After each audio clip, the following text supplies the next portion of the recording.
News 18 বাংলায় আপনাদের স্বাগত। আপনাদের সঙ্গে রয়েছি আমি প্রিয়াঙ্কা। শুরু করছি জেলা থেকে সরাসরি। প্রচারে গিয়ে সার্জিক্যাল স্ট্রাইকের দাবি। বাংলার মহিলারা সার্জিক্যাল স্ট্রাইক করেছে। বাংলা বিরোধীদের বিরুদ্ধে সার্জিক্যাল স্ট্রাইক। গোয়ালপুকুরে প্রচারেই দাবি অভিষেক বন্দ্যোপাধ্যায়। कल पहली चरण का चुनाव था, आपने देखा कुछ बिहार में चुनाव हुआ, अलीपुरद्वार में चुनाव हुआ और जलपाईगुड़ी में चुनाव हुआ। बांग्ला विरोधियों का गढ़ में कल कुछ बिहार, अलीपुरद्वार और जलपाईगुड़ी की मां, भाई, बहनें बंगाल विरोधियों के खिलाफ सर्जिकल स्ट्राइक किया है, इनका गढ़ में घुस के। 26 तारीख मौका आपका है। जो जिस भाषा में समझे उसी भाषा में जवाब देना चाहिए। আমাদের সঙ্গে রয়েছে প্রতিনিধি আবির। কি বোঝাতে চাইলেন অভিষেক বন্দ্যোপাধ্যায়? দেখো, মহিলা ভোট নিয়ে তৃণমূল কংগ্রেস প্রথম থেকে ভীষণ রকম ভাবে আত্মবিশ্বাসী। 2021-এ যে ধরনের ফল তৃণমূল কংগ্রেস করেছিল তাতে অনেকেই মনে করেনও যে মহিলা ভোট পুরোপুরি ভাবে তৃণমূল কংগ্রেসের পক্ষে গিয়েছিল। গত কয়েকদিনে তৃণমূল কংগ্রেসের সমস্ত প্রচারের ক্ষেত্রে যদি দাঁড়িয়ে দেখো তাহলে হচ্ছে তৃণমূল কংগ্রেস মহিলাদের পক্ষে তারা কি কাজ করেছেন এবং বিশেষ করে লক্ষ্মীর ভান্ডার নিয়ে যেভাবে ঢালাও প্রচার করেছেন। গতকাল দিনভর দেখতে পাওয়া গিয়েছে বিভিন্ন জায়গাতে, কোচবিহার হোক, আলিপুরদুয়ার হোক, জলপাইগুড়ি হোক, বিভিন্ন জায়গাতে তৃণমূল কংগ্রেস সেই সমস্ত ভোট দেখে যেভাবে মহিলারা উপস্থিত ছিলেন ভোটের লাইনে, তা দেখে তাদের বক্তব্য ছিল যে মহিলারা তাদের পক্ষে ভোট দিয়েছেন এবং তারা যেহেতু মহিলাদের জন্য সামাজিক এবং অর্থনৈতিক বিভিন্ন বিষয়কে তারা সামনে এনেছিলেন, সেই বিষয়টাই ভোটের মধ্যে তারা সেই অংশটাকে ছিল। আজকে কার্যত অভিষেক বন্দ্যোপাধ্যায়ের গলাতে সেই বক্তব্যই উঠে এসছে। মহিলা ভোটাররা যে তাদের পক্ষে, সেই বিষয়টাকে তিনি বোঝানোর চেষ্টা করেছেন। সেই কারণেই হচ্ছে মহিলারা ভোট দিয়ে আসলে সার্জিক্যাল স্ট্রাইক করছেন, সেটাকে রাজনৈতিকভাবে তুলে ধরার চেষ্টা করছে তৃণমূল কংগ্রেস। ধন্যবাদ আবির। দিকে সার্জিক্যাল স্ট্রাইক দিলীপের মুখেও। ভূপতিনগর বিস্ফোরণ তদন্তে এনআইএ হানা। তৃণমূল নেতার গ্রেপ্তারের প্রতিবাদ করেছিল তৃণমূল কংগ্রেস। আক্রান্ত হয় এনআইএ। সেই ঘটনায় সার্জিক্যাল স্ট্রাইক দাবি দিলীপ ঘোষের। এই মন্তব্য করেছিলেন দিলীপ ঘোষ 8ই এপ্রিল এই বছর, চলতি বছর 2024-এ। শুনুন কি বলেছিলেন সেদিন।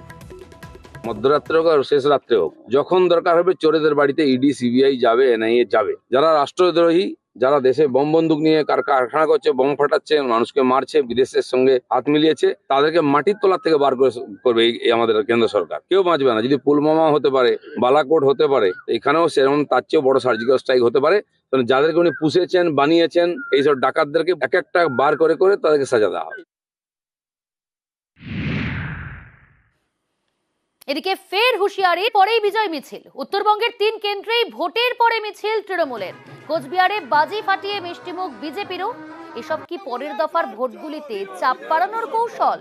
প্রশ্ন নানা মহলে।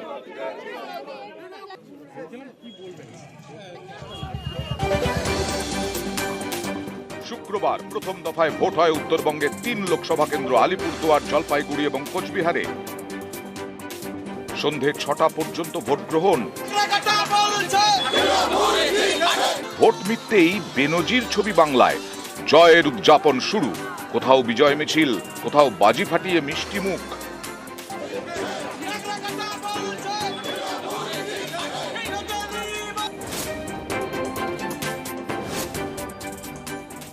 তৃণমূল কংগ্রেস তারা জানে এই নির্বাচনে তাদের ভরাডুবি হবে, তাই ভোটের পরে কোচবিহার, আলিপুরদুয়ার, জলপাইগুড়িতে বিজয় মিছিল করেছে। দ্বিগুণের বেশি ভোটে এই 3টে আসনে ভারতীয় জনতা পার্টি জিতে গেছে মানুষের আশীর্বাদে। আমাদের ওটা ছিল একটা স্পন্টেনিয়াস। আমরা সারাদিনের যা ভোটের প্যাটার্ন দেখেছি সেটা আমাদের প্রচারের সুরের সঙ্গে সামঞ্জস্যপূর্ণ ছিল। যে পার্সেন্টেজ অফ ভোট পড়েছে, স্থানীয় নেতৃত্ব আত্মবিশ্বাসী ছিলেন, তাই তারা আগাম বিজয় মিছিলটা করে ফেলেছেন। প্রথম দফার যে ভোট, জলপাইগুড়ি, কোচবিহার, আলিপুরদুয়ার 3টে সিটে 3টেই তৃণমূল কংগ্রেস বিপুল ভোটে জিততে চলেছে। জলপাইগুড়িতে এবার রায় বনাম রায়। বিজেপির জয়ন্ত রায়ের প্রতিপক্ষ তৃণমূলের নির্মল চন্দ্র রায়। শুক্রবার ভোট মিটতেই প্রার্থীকে নিয়ে বিজয় মিছিল করে তৃণমূল। আর সবার মুখে প্রথমেই দেখি আমি একটা তৃপ্তির হাসি। সারাদিনের যে ভোট গ্রহণ পর্ব যে শেষ হয়ে গেল সেটা প্রমাণিত করে যে আমরা যে আশাবাদী যে কতখানি ছিলাম এবং সেই আশাটা যে পূরণ হতে চলেছে সেটা প্রমাণিত হয়ে গেল। একটা হাস্যকর অবস্থার সৃষ্টি করা ছাড়া আর কিছু নয়। তাহলে কাউন্টিং এর কোনো দরকার আছে? ওদের এই স্বপ্ন, এই দিবা স্বপ্নই থেকে যাবে। আলিপুরদুয়ারে তৃণমূলের প্রকাশচিক বড়াইক বনাম বিজেপির মনোজ টিগ্গা।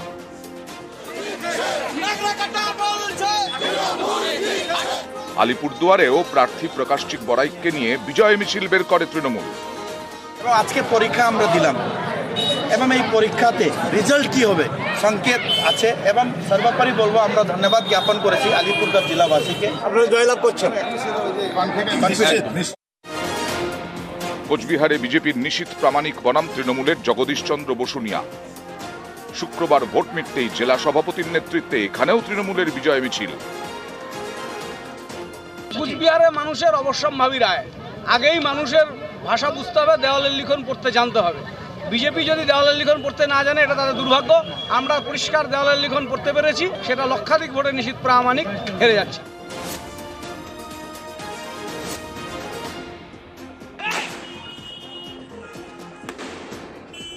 কোচবিহারে বিজেপিরও বিজয় উল্লাস। ভোট মিটতেই বিজেপির অফিসের সামনে বাজি ফাটিয়ে চলে মিষ্টি মুখ। নিশীথ প্রামাণিকের যে বিপুল ভোটে জয় হবে সেটা সম্পর্কে আমরা আশাবাদী এবং তার জন্যই এই তাৎক্ষণিক প্রতিক্রিয়াতে আমরা পার্টি অফিসের সামনে মিষ্টি মুখ করছি এবং বাজি পোড়াচ্ছি। ভোট শেষ হতে না হতেই বিজয় উল্লাস। 24-এর ভোটে বেনজির ছবি দেখল বাংলা। অনেকেরই প্রশ্ন, এটা কি বাকি ভোটে চাপ বাড়ানোর কৌশল? নিউজ 18 বাংলা। এদিকে মালদায় ভোট প্রচারে কনফিডেন্ট মমতা বন্দ্যোপাধ্যায়। দেশের সিংহভাগ রাজ্যেই পদ্মের ঝুলি ফাঁকা। মুখ ফেরাচ্ছে রাজস্থানও। লোকসভার লড়াইয়ে জয় হবে জোটেরই। গাজলের সবাই চ্যালেঞ্জ তৃণমূল সুপ্রিমোর। কাউকে ডেকে বলছে, কাউকে বলছে 5 কোটি দেবো, কাউকে বলছে 10 কোটি দেবো, তুই সাইলেন্ট থাক আর ভোটটা আমার হয়ে করে নে, আর না হলে আমি তোকে ইডি ধরবো, সিবিআই ধরবো। আমি বলি তোমরা ক্ষমতায় আসছো না, ধরবে কোত্থেকে? মনে রাখবেন, এই যে সার্ভে দেখানো হচ্ছে এটা বিজেপি তৈরি করা সার্ভে, এটা আসল সার্ভে নয়, এটা মিথ্যে কথা, এটা ভাওতা।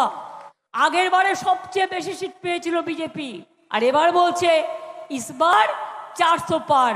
আগে 200 পার করো, তারপর সাঁতার কাটবে। বাংলায় ভোট নেই, দক্ষিণ ভারতে ভোট নেই, পাঞ্জাবে ভোট নেই, দিল্লিতে ভোট নেই, রাজস্থানে হাফ হয়ে যাবে, মধ্যপ্রদেশেও তাই হবে, উড়িষ্যাতেও ভোট নেই। ভোটটা আসবে কোথা থেকে? মগের মুল্লুক থেকে। ভোট পরবর্তী অশান্তি শীতলকুচিতে। আমলাডাঙ্গায় বিজেপি কর্মীকে মারধরের অভিযোগ। শীতলকুচি প্রাথমিক স্বাস্থ্য কেন্দ্রে ভর্তি আহত বিজেপি কর্মী। তৃণমূলের বিরুদ্ধেই হামলার অভিযোগ। বিজেপি কর্মীকে মারধরের অভিযোগ অস্বীকার তৃণমূল কংগ্রেসের।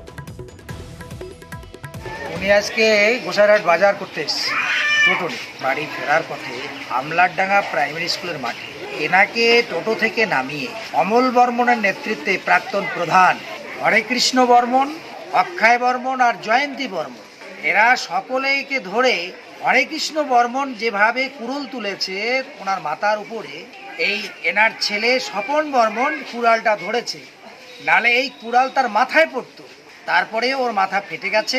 এনার একটাই অপরাধ, উনি নাকি যারা ভোট গ্রহণ কেন্দ্রে যাচ্ছে তাদেরকে টোটো থেকে নিয়ে গেছে পয়সার বিনিময়ে। এটা করতে পারবে না। সর্বৈব মিথ্যা কথা। এই ঘটনার সঙ্গে কোনো দলের সম্পর্ক নেই, পারিবারিক কোনো সম্পর্ক থাকতে পারে, পারিবারিক কারো পয়সা নিতে পারে, পয়সা না দিতে পারে, প্রতারণা করতে পারে, সেরকম ঘটনা। এর সঙ্গে দলের কোনো ঘটনা নেই। নির্বাচন কমিশনের সতর্ক থাকা উচিত ছিল, গতকাল বোমবাজি করেছে। প্রচারে বিক্ষোভের মুখে অধীর চৌধুরী। নওদায় অধীরের বিরুদ্ধে স্লোগান। বহরমপুরে কংগ্রেস প্রার্থীকে গো ব্যাক স্লোগান। তৃণমূলের বিরুদ্ধে এই অভিযোগ বিক্ষোভের। পরে বিক্ষোভকারীদের সরিয়ে দেয় পুলিশ। আজকের মধ্যে ডিএম এবং এসপি কে রিপোর্ট দিতে বলল কমিশন। মমতা ব্যানার্জির ফেস্টুন হাতে, প্ল্যাকার্ড হাতে, তৃণমূলের পতাকা হাতে, নওদা ব্লকের সভাপতি, তার সঙ্গে সন্ডা গন্ডা আরও কিছু মস্তানদের দাপাদাপি লাপালাপি। যত মানুষ আমাদের পক্ষে সমর্থন বাড়াচ্ছে তত তৃণমূলের আক্রমণ বাড়ছে। এটা পরিষ্কার পরিচ্ছন্ন বাংলার দিদির নির্দেশ, তার পরামর্শ। ভোট প্রত্যেকটা মানুষ দেবে, মুর্শিদাবাদের একটা বুথ দখল হতে দেব না, দেব না, দেব না। যদি তৃণমূল মুর্শিদাবাদে বুথ দখল করে ভোট করে, আমি রাজনীতি করা ছেড়ে দেব। মুর্শিদাবাদের 3-এ 3 হচ্ছে, দিদি আপনি জেনে নিন। এখান থেকে আপনার উচ্ছেদ পর্ব শুরু করে দিয়েছি আমরা। তীব্র গরম, হাঁসফাঁস করছি আমরা সকলে। এদিকে প্রাণীরাও কিন্তু একেবারে গরমে কাবু। ঝড়খালির ব্যাঘ্র প্রকল্প, এখানে বাঘের জন্য ফ্যান, খাঁচাতেই বাঘের স্নান। বাঘ খাচ্ছে ওআরএস। কাকসার জঙ্গলেও বন্য প্রাণীদের ওআরএস খাওয়াচ্ছে বন দপ্তর। এই গরমে আলিপুর চিড়িয়াখানায় এখন নতুন মেনু।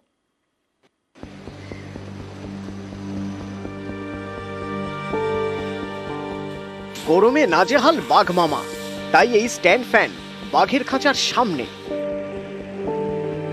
তীব্র গরম, দক্ষিণবঙ্গে তাপপ্রবাহ। এই অবস্থায় বাঘের জন্য বিশেষ উদ্যোগ ঝড়খালি ব্যাঘ্র প্রকল্পে। বাঘের জন্য ফ্যান, খাঁচাতেই বাঘের স্নান। গরমে বাঘদের সুস্থ রাখতে দেওয়া হচ্ছে ওআরএস। আমাদের ভেটেরিনারি অফিসারের অ্যাডভাইস মতো আমরা দিনের বেলা নাইট শেল্টারটা খোলা রাখছি, কেন ওরা ইনক্লোজার থেকে যখন খুশি নাইট শেল্টার আসতে পারে, এসে রেস্ট নিতে পারে রোদ্দুর থেকে। তাছাড়া আমরা ড্রিঙ্কিং ওয়াটারটা প্রতিদিন ফ্রেশ ওয়াটার দিচ্ছি, বাথটাবে আমরা ফ্রেশ ওয়াটার দিচ্ছি রোজ, এবং খাবার জলের সাথে ওদের ড্রিঙ্কিং ওয়াটারের সাথে আমরা ইলেকট্রোলাইট পাউডার দিচ্ছি, এবং তার সাথে ভেট অফিসারের প্রেসক্রাইব অনুযায়ী আমরা ভিটামিন A3 প্রিপারেশন দিচ্ছি। যেমন মেনু ছিল সেই রকমই আছে, আগেও যে ডায়েট চার্ট ছিল সেটাই আছে এখন। এখন বাইরের হিউমিডিটি এত বেশি, আমরা সাধারণ মানুষ যেখানে পরিশান হয়ে যাচ্ছি, সেখানে আমাদের বাঘাদের জন্য আমরা যে ব্যবস্থাটা নিয়েছি সেটা হচ্ছে আমরা এদেরকে প্রতিদিন 2 বেলা চান করাচ্ছি। সকালে ছাড়ার আগে চান করে ছাড়ছি, এবং বিকালে যখন সে নাইট শেল্টারে ফিরছে তখন তাকে চান করাচ্ছি। আমরা তার জন্য রেখেছি স্ট্যান্ড ফ্যান, যেটা দিয়ে ওরা 24x মানে এতে হাওয়া দেওয়া হচ্ছে। দুর্গাপুরের কাকসার জঙ্গল, এখানেও গরম থেকে বাঁচতে বন্যপ্রাণীদের দেওয়া হচ্ছে ওআরএস। ময়ূর থেকে হরিণ, সবার জন্য ওআরএস। গরমের এই যে তীব্র দাবদাহটা চলছে, তা এই সময়তে আমাদের প্রতিবারই হরিণকে ওআরএস, নুনচিনি জল করে বা ওআরএস এই সমস্ত দেওয়া হয়। হরিণ, ময়ূর, বিভিন্ন পশু পাখি সবারই জলের একটা এই সময়তে একটা আকাল বা টান রয়েছে, সেগুলোকেও যাতে সুস্থ রাখা যায় তার জন্য এই ব্যবস্থা। এবার দেখুন আলিপুর চিড়িয়াখানার কি হাল। চিকিৎসকদের পরামর্শ মেনে পশু পাখিদের জন্য তৈরি হয়েছে গরমের বিশেষ মেনু। বাঘ সিংহের খাবারে মাংসের পরিমাণ কমিয়ে দেওয়া হয়েছে। সব পশু পাখিকে দেওয়া হচ্ছে গ্লুকোজ। গরম আরো বাড়লে জলাশয়ে বরফ ঢালার পরিকল্পনা রয়েছে কর্তৃপক্ষের। যেখানে ছোট সাইজ আছে সেখানে সিলিং ফ্যানের বদলে ছোট ছোট স্ট্যান্ড ফ্যান, টেবিল ফ্যান বসানো আছে। ভাল্লুক এবং ক্যাঙ্গারু, তাদের জন্য এয়ার কুলারের ব্যবস্থা করা হয়েছে। আমাদের কাছে অলরেডি আমরা বরফের বরফের স্ল্যাব রেডি করে রেখেছি। যখনই প্রয়োজন হবে তখন এগুলো আমরা দিয়ে দেব ঘরের। আলিপুর চিড়িয়াখানায় শীতে ভিড়ে ভিড়, প্রতিদিন গড়ে 50,000 দর্শক, আর এই গরমে এখন মেরে কেটে 5,000। নিউজ 18 বাংলা।